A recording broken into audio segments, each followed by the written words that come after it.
Friends, இப்போ வந்து மண்பானையை வாங்கி எப்படி வந்து அதை பயன்படுத்துறது அப்படின்னு பார்க்கலாம். மண்பானை வாங்கும் போது இந்த மாதிரி பானை வாங்கினீங்கன்னா, மண் சட்டி வந்து எதுவாக இருந்தாலும் இந்த மாதிரி சுட்டதாக நல்லா சுட்டதாக பார்த்து வாங்குங்க. கருப்பாக இருக்கே வேணாம் அப்படின்னா நினைக்க வேணாம், நல்லா சுட்டதாக பார்த்து வாங்குங்க. அதை வாங்கிட்டு ஒரு தண்ணிக்கு நல்லா அலசிட்டு அதை வந்து ஒரு நாள் நல்லா ஊறினா போதும். தண்ணியில் இந்த மாதிரி ஃபுல்லாக ஊற்றிடுங்க. அந்த சட்டி ஃபுல்லாக மறையிற அளவுக்கு தண்ணி நல்லா ஃபுல்லாக ஊற்றிட்டு அது ஒரு நாள் ஃபுல்லாக வைக்கணும்.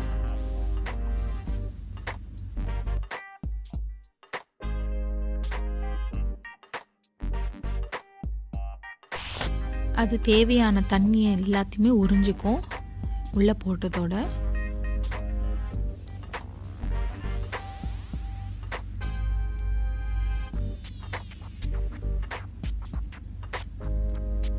நல்லா ஒரு நாள் ஊறினதுக்கப்புறம் அடுத்த நாள் அதை எடுத்து நல்ல வெயிலில் வைக்கணும், வச்சு காய வைக்கணும்.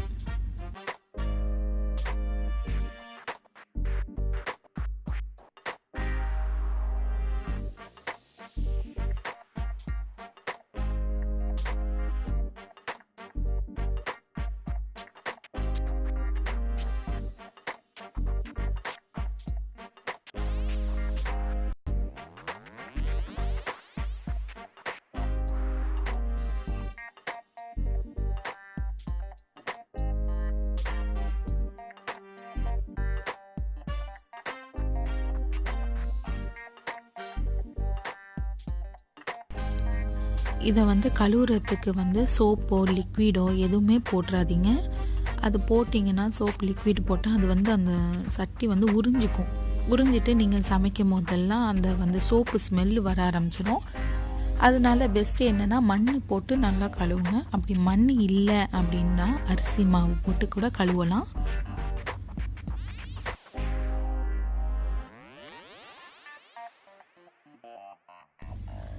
மண் சட்டியில் ஆகுனா அது ஒரு நாள் கூட நம்ம வெளியே ஃபுல்லாக வைக்கலாம், ஒன்றும் ஆகாது. ஆனால் நம்ம வந்து லிக்விடோ இல்லை சோப்போ போட்டு கழுவுனோம்னா அது வந்து உடனே கெட்டு போயிடும். நம்ம எது பண்ணாலுமே இந்த குழம்பு பண்ணால் எந்த பருப்பு பண்ணாவோ உடனே கெட்டு போயிடும். அதனால வந்து மண் போட்டே கழுவுங்க.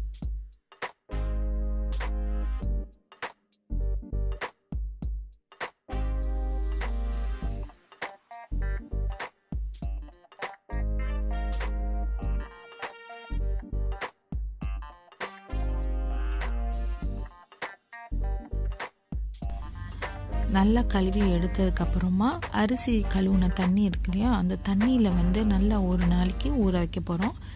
இது எதனால் இந்த மாதிரி ஊற வைக்கிறோம் அப்படின்னு பார்த்தா, சட்டி வந்து நல்லா ஸ்ட்ராங் ஆகும். இந்த மாதிரி அரிசி தண்ணியில் ஊற வச்சா 1 நாளோ 2 நாள் கூட நீங்கள் ஊற வைக்கலாம்.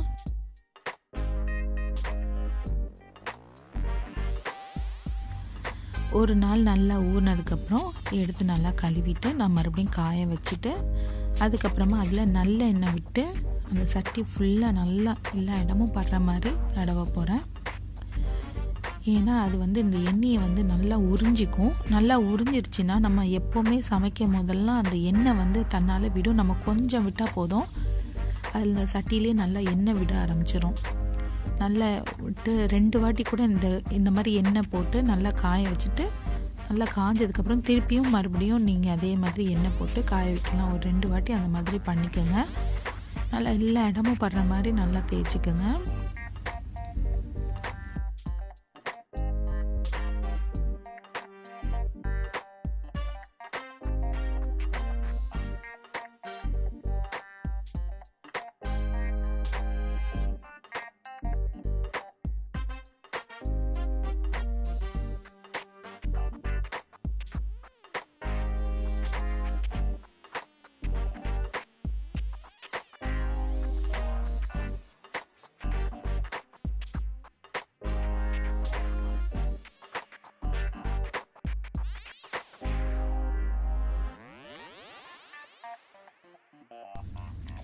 இப்போ நல்லா காஞ்சிருச்சு. நல்லா காஞ்சதுக்கப்புறமா நான் இப்போ அடுப்பில் வந்து நான் நெய்யை ஊற்றி ஃபஸ்ட்டு நம்ம வந்து எந்த இது பண்ணுறோமோ அந்த ஸ்மெல் வந்து உங்களுக்கு கடைசி வரையும் கொடுக்கும்.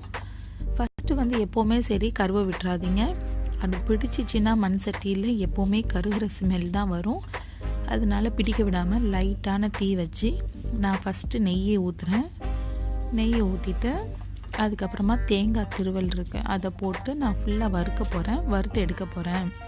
நெய்யும் தேங்காயும் ரெண்டையும் சேர்ந்தால் நல்லா ஸ்மெல் வரும்.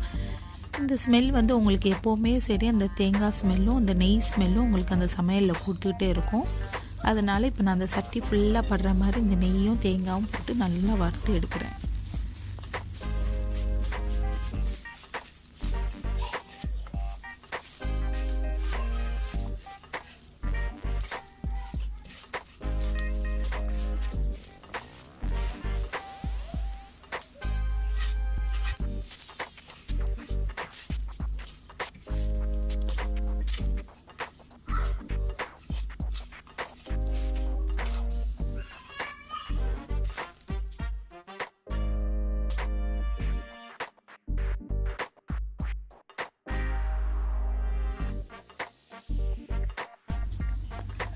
இப்போ நான் நல்லா வறுத்துட்டேன். இந்த மாதிரி லைட்டாக வறுத்தா போதும். இதுக்கு மேலே வறுத்தா அது வந்து கருவ ஆரம்பிச்சிடும். கருவை விட்டுறாமல் வச்சுக்கணும்.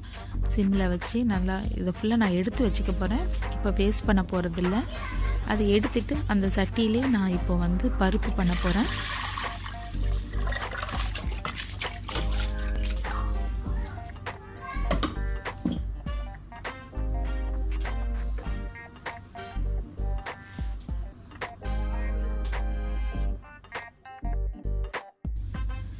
இப்போ நான் பருப்பு பண்ணிட்டேன். லாஸ்ட்டில் தாளிச்சிலாம் கொட்டினதுக்கப்புறமா லாஸ்ட்டு அந்த நெய்யும் இந்த தேங்காயும் நான் வறுத்ததை இந்த பருப்பில் வந்து ஆட் பண்ணிக்க போகிறேன்.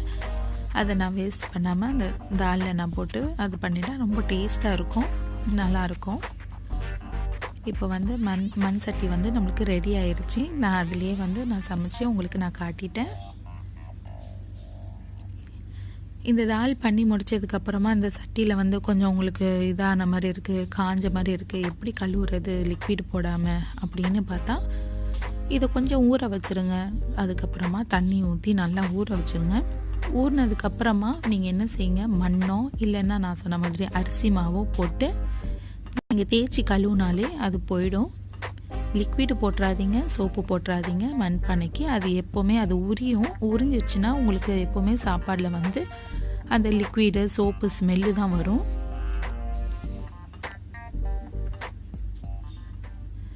என்ன ஃப்ரெண்ட்ஸ், எங்கள் வீடியோலாம் பிடிச்சிருந்துச்சா?